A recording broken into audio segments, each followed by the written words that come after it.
PCOD म्हणजे नेमकं काय हे तुम्हाला या व्हिडिओमध्ये व्यवस्थितपणे समजलंच असेल. तर आता हे जे सिम्पटम्स आहेत त्यांना कमी करण्यासाठी आपण काय काय करू शकतो ते आपण या व्हिडिओमध्ये जाणून घेणार आहोत. पीसीओडीचा त्रास होतो इन्सुलिनमुळे आणि इन्सुलिन हा ब्लड शुगर कंट्रोल करण्याचा हार्मोन आहे.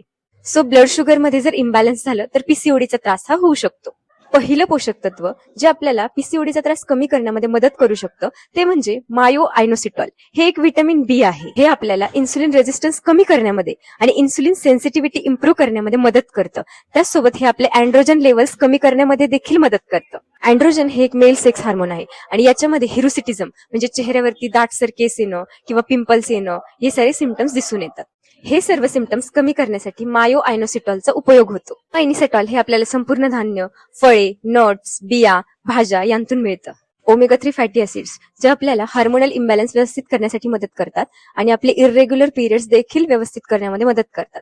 ओमेगा 3 हे आपल्याला फ्लॅक्स सीड्स, चिया सीड, अक्रोड आणि मासे त्यामध्ये सॅल्मन आणि मॅक्रेल यांमधून भेटतं. त्यानंतर व्हिटॅमिन D3 हे तुमच्या ओव्हरीजचं फंक्शन व्यवस्थित ठेवण्यामध्ये मदत करतं. म्हणजेच तुमच्या ओव्हरीमधील फॉलिकल्स बनवण्यासाठी हे अत्यंत गरजेचं आहे. म्हणजेच फॉलिकल्स बनवण्यासाठी आपल्याला व्हिटॅमिन डी ची गरज असते आणि आपले पिरियड्स रेग्युलर येण्यासाठी देखील व्हिटॅमिन डी ची गरज असते. आता हे व्हिटॅमिन D3 आपल्याला भेटतं कोवळा सूर्यप्रकाश, त्यानंतर दुग्धजन्य पदार्थ आणि अंड्याचा पिवळा भाग यातून.